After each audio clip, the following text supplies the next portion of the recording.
Many believe Cleopatra's end was a romantic act with a serpent, but hidden records suggest something far darker. Before her death, she was subjected to Roman inspection rituals, where her dignity as a queen was dismantled inch by inch. What Octavian's generals truly planned for her in those final days was a nightmare of submission that official history tried to erase. She set her bare foot on the cool stone, feeling the grain under her heel, and folded the small slip of parchment until its edges met. The brass ring, cut from a soldier's chain, lay warm in her palm. Outside the palace, the city moved with the slow, indifferent business of victors and merchants. Inside, paper and ritual were assembling to make a life legible, and, with that legibility, to undo it. We all know the outline: a queen allied with Rome, the fall of an army, a death that became myth. But what the records, and the gaps between them, allow us to imagine is more bureaucratic and, in its own way, more destructive than the acts that appear in the stories. Not only a body taken or broken, not only a crown removed, a transformation, identity moved from flesh into parchment, intimacy recast as property in the hands of priests, scribes, and victors. That is the claim at the center of this reconstruction. What they did to Cleopatra in her final days may have included not only violence, we can see, but also a systematic process of reclassification and erasure, recorded on fragile media, intended to outlast her. If that line of investigation matters to you, if you want more archival reconstructions like this, subscribe and stay with us. Cleopatra, 7 Cleopatra, lived at the hinge of two worlds: Hellenistic Egyptian court culture and the growing power of Rome. She moved through palace corridors thick with tapestry and incense. She spoke in more than one tongue. She navigated dynastic rituals, sacerdotal duties, and the ever-present attention of foreign officials. After the Roman victory, the political frame shifted quickly. Rome had motive to control not only the land and the treasury but the story, and the story is told in documents. A caution before we proceed: the precise sequence of moments in Cleopatra's final days is debated. Some accounts come from hostile Roman writers, whose motives colored their words. Other traces survive only as fragments or later retellings, where I present reconstructed scenes. Those are dramatizations built from archival parallels and patterns in the documentary record of the period and later antiquity. Where I assert a known fact, I will note that it is reported by Roman sources, documented in surviving records, or contested. Keep that distance in mind as you listen. We are assembling possibilities from shards. Our method is straightforward. We read fragments that survive. We listen to the absences. We compare patterns from other late antique cases where institutions used ritual and paperwork to convert private life into public property. We look for 3 kinds of evidence: corrupted or altered personnel records and registries that suggest deliberate erasure, public proclamations and propaganda that reframed identity for political ends, and later historiographical smoothing that reclassifies or omits inconvenient details. These types of traces do not prove a single, neat narrative. They suggest mechanics, techniques of power, that victors could and did apply in comparable circumstances. First, corrupted records. Across imperial archives we find names crossed out, lines scraped away, margins trimmed. In some late antique registers, the names of certain families simply vanish, leaving gaps where births, marriages, or offices once were recorded. An archivist examining such a volume will note uneven water stains, as if pages were soaked to obliterate ink, and the impressions of a stylus, where a scribe has gone over a name to make it illegible. These are not accidents of time alone. They are signs of administrative intent, the physical act of making a person less legible to future readers. Second, proclamations and propaganda. Rome produced public texts that simplified complex figures into symbols: rebel, seducer, enemy, prize. These proclamations were not neutral reportage, they were tools. A city register that labels a woman as hostile or a foreign ruler as pretender does more than describe. It authorizes further measures. When a victor composes the public narrative, rituals follow to align priestly rites and legal paperwork with that narrative. The public reading of a decree can become the occasion for ritual gestures, the casting aside of symbols of sovereignty, the transfer of insignia to new hands, the formal renaming that announces a change of status. Third, later historiographical erasure. Decades and centuries after an event, historiographers choose which scripts to preserve and which to smooth away. In the manuscripts that transmit Roman histories, entire, anecdotal threads about women's political agency are abbreviated or excised. The result is a palimpsest of attention and neglect, in which the contours of a life are softened to fit convenient moral patterns. These three archival parallels, corrupted registries, injunctive proclamations, and smoothing over by later historians, form the analytical tripod. They do not offer a single forensic solution to Cleopatra's last hours, but they offer a pattern that helps us imagine how institutional practices could act as a form of violence, often more durable than a wound.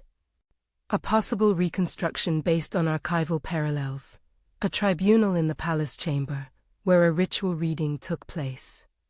The room smells of pressed oils and powdered stone. Priests with shaven heads stand at a low table. A scribe unrolls a short roll of papyrus. Outside the windows, soldiers stand in formation. The queen sits, not with the defiant theater of legend, but with the weary precision of someone who knows how power is counted. The scribe reads aloud in clipped Greek. He announces, in language that sounds at first like law, that a certain designation is no longer recognized. The speech is short, punctuated by the scrape of stylus on wax, when the priest makes an approving mark. The words are procedural: name, status, lineage. Then a phrase meant to produce consequence. This person shall be henceforth recorded in the registers as no longer retaining the privileges attached to her former rank. We must be clear, there is no document that unambiguously records such a reading in Cleopatra's presence. This is a dramatized reconstruction based on parallel cases where public, ritual and administrative pronouncements were used to convert civic standing into paperwork. If such procedures were used here, they would accomplish two things at once. The ritual would be public enough to settle opinion, and the accompanying entry in the ledger would make the change durable. A possible reconstruction based on archival parallels, a household search for personal correspondences and tokens. In one of the private rooms, low chests are opened. A woman who has served the queen for years watches as a Roman inspector lifts a folded letter and carries it to the light. The ink, once private, becomes evidence. The letter's edges are recorded in an inventory. A brass token, perhaps a ring or a piece of a signet, is catalogued and sealed. A scribe writes its description into a register. Item taken. The entry moves the object from private hoard to state archive. That move is not neutral. It reclassifies intimacy as material asset, subject to appropriation.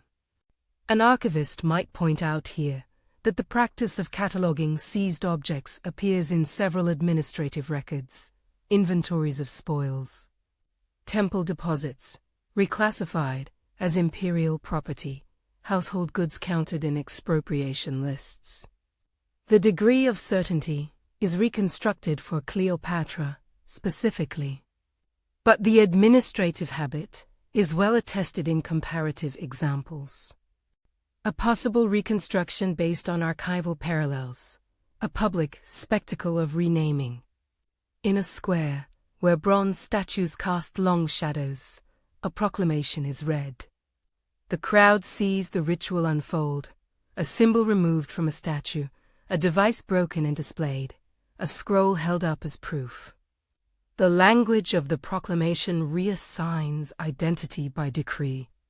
Where there was once the title of queen, another term is now applied, perhaps former ruler, perhaps subject.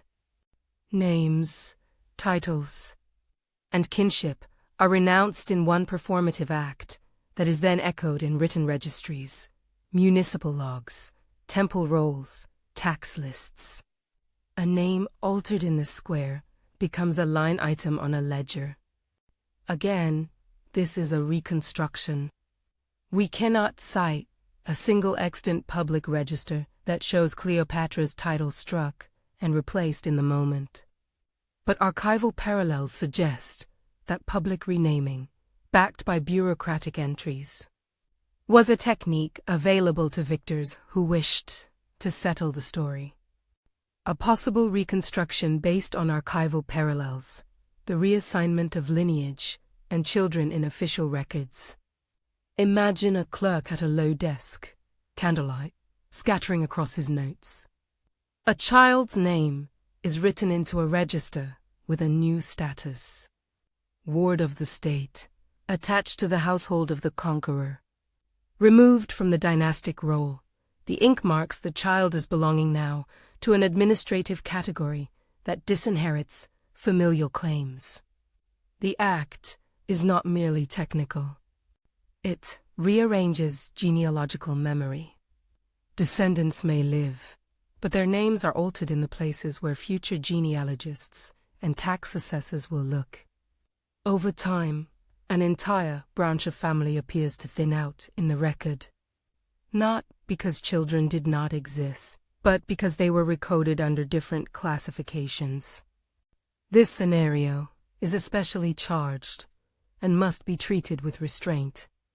We have only suggestive evidence that victors sometimes petitioned to place children under guardianship or to reassign custody in ways that benefited the conqueror.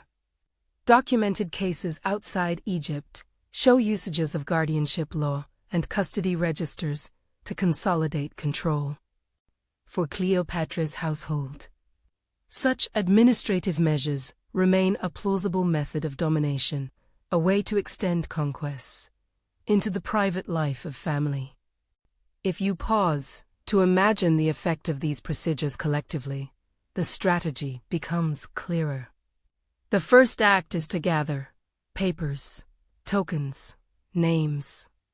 The second is to narrate public proclamations that recast reality in simple terms.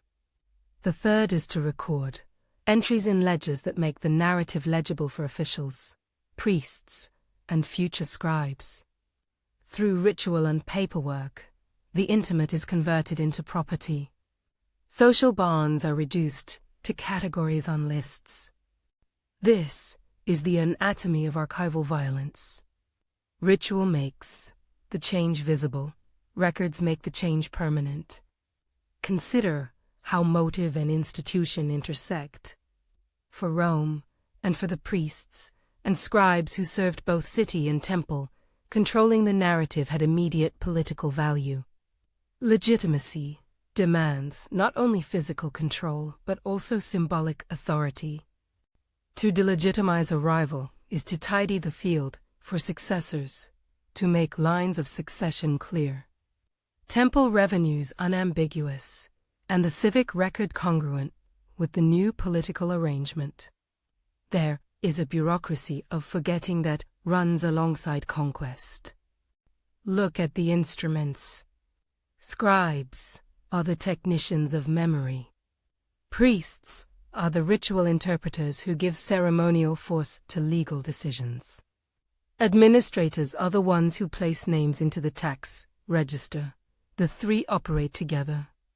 A priest may perform a rite that authorizes the removal of sacred status from a household. A scribe will note that change in temple roles. An administrator will update the property lists. Over months and years, these incremental acts cohere into a new legal geography in which former rights disappear. The archives themselves sometimes tell the story of their own violence. Pages with scraped ink reveal the hand that tried to excise a name. Marginalia, erased with a knife, show a later editor's effort to smooth embarrassment from a narrative. There are volumes where the edges of leaves have been water-damaged. But the pattern of damage is suspicious, not random decay, but concentrated along the columns where names once stood. An archivist handling such a volume will cross-reference the damaged entries with other extant lists and find discrepancies. Those discrepancies are where the historian must work hardest. Now note some concrete archival parallels that support this view. First, in various provincial and temple registers from late antiquity. When the fortunes of a household changed, names were sometimes struck and noted as no longer under this house's care. The physical evidence, scraped columns, and ink blots where names were removed. Second, in the propaganda corpus produced by Roman authorities, we find consistent patterns in rhetoric, the othering of female sovereigns, the reduction of ruling women to private vices, and the framing of conquest as restoration. These rhetorical forms made it easier to justify subsequent administrative measures. Third, manuscript traditions in later centuries often omit or recast episodes of female political agency, the material effect being an erasure from the cultural memory even when the primary documents survive. Each of these parallels has degrees of certainty attached. The documentary practices are documented in comparative cases. The rhetorical forms are reported by Roman sources and must be contextualized. The manuscript omissions are observable but require inference to explain motive. Within the palace, resistance flickered in small, stubborn ways. A servant might slip a sealed note into a seam. A nurse might hide a child's birth token in the hem of a garment and sew a name into a cuff. Songs carry revised names in their refrains. A scribe, sympathetic or bribed, might copy a personal letter and hide it between the leaves of a mundane account book. These acts rarely show up in official records. They show up instead in the margins and in the strange survivals that archivists love, a hair ribbon stitched into a binding, a name written in pencil in a later hand, a scratched initial on a page otherwise smoothed over. We find such traces in other archival complexes, names in the margins that correspond to vanished lines in formal registers. A child's name penciled on the back of a mundanly labeled temple inventory. A melody recorded in the margins of a hymn book that preserves a familial detail. These are not grand revelations. They are the small salvations that make reconstruction possible. Yet, for every hidden token that survives, many more disappear. Water, fire, deliberate cutting, institutions that wish to forget could count on time as an ally. What did this do to reputations, to family memory, to descendants? Records that reassign names and statuses reshape the future. A line may continue biologically, but not legibly. A descendant's claim to land, office, or temple privilege may hinge on a registry entry. When records do not align, claimants face an uphill fight. Over generations, a family story can bend away from reality.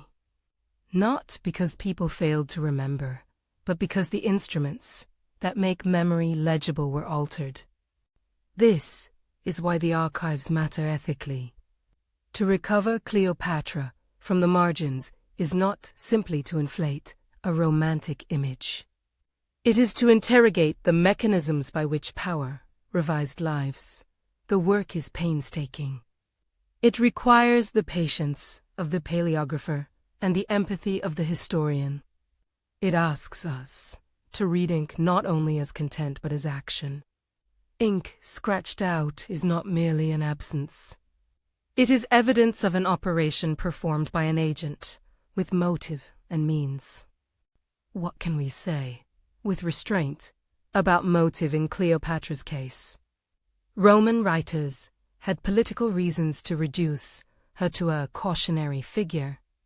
The rhetoric that appears in extant Roman sources often sexualizes or moralizes her choices to delegitimize her political agency. That rhetoric made it easier to authorize administrative measures against her household.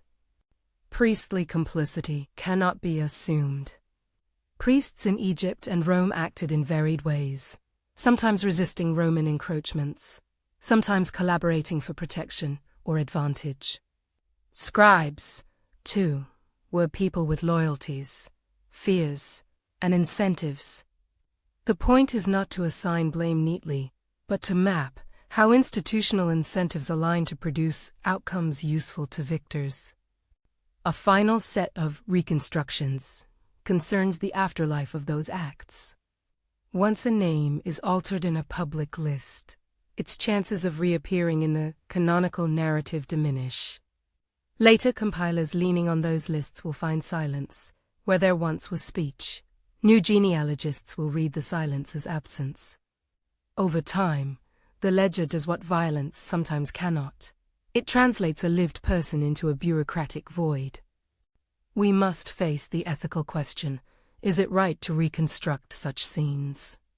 When we dramatize, do we risk imposing modern narratives on ancient complexities? The answer lies in method and humility. Every dramatized scene in this account has been flagged as such. The reconstructions are tools for imagination, not certainties. They aim to illuminate possibilities suggested by archival patterns. The goal is not to sensationalize, but to hold the institutions accountable for the kinds of harms they could continue to produce, even without a visible wound. What do the surviving fragments tell us about resistance? They tell us, always, that ordinary people tried to preserve intimacies in unexpected places. A necklace hidden in a cushion, a name stitched into cloth, a line in a lullaby that refuses to become a footnote. These small acts of preservation are the ethical core of archival work, to find the human traces folded into administrative forms and to restore their dignity in the telling. And what of modern implications? Cleopatra, as a figure, has been variously demonized, eroticized, and mythologized. Recovering institutional practices that might have mitigated or compounded her humiliation changes the story in three ways. First, it shifts focus from individual culpability or exceptional folly to structural operations. The question becomes not simply what she did, but what was done to her by systems with motive to erase. Second, it reframes victimhood and agency in terms that respect dignity. An administrative erasure is as much an assault on personhood as any other measure. Third, it invites us to reconsider how memory is made and unmade, and to recognize that the past we inherit is always the result of choices about what to record and what to remove. There is a final paradox here. Victors often thought of records as instruments of permanence, but records are also fragile. They invite later readers to undo them. The ink scraped away leaves a pattern. The water-stained register can be read in negative space. The hidden letter can be found. That is the historian's hope, that despite efforts to constrict memory, enough traces survive to begin a new conversation. So what are we left with? A set of plausible mechanisms by which Cleopatra's personhood could have been subjected to bureaucratic violence, public, ritual readings that reclassified status, seizure, and inventory that converted intimacy into state property, renaming and registry changes that resituated family lines, deliberate erasure in documents, and later textual smoothing that reshaped cultural memory. Each mechanism is supported not by a smoking single document, but by patterns visible in comparative archives, and by the silences those archives leave. If such practices were applied to Cleopatra, then the harm was both immediate and generational. It was immediate in the sense of lost privacy and coerced reclassification. It was generational in that it altered the ways her descendants and her city would be legible to future officials and historians. That is a cruelty less vivid than a battlefield death, but more enduring in its consequences. We end where we began, with a folded slip of parchment, a brass token, and a bare foot on cold stone. Those small, tactile things were the material points, where private life met public power. They were the points most likely to be inventoried, judged, relabeled. They are the things an archivist looks for because they are the clues to a larger operation. If this reconstruction has changed the way you think about Cleopatra, about conquest, and about the quiet machinery of forgetting, share it. Leave a comment beginning with the word shock so we can gather reactions. And if you want us to open another file, to dig deeper into the papyri, the temple rolls, and the registers that shaped this story, subscribe and tell us which thread we should pull next. History is written in ink and in absence. To read with care is to honor those who were recoded into records they did not write.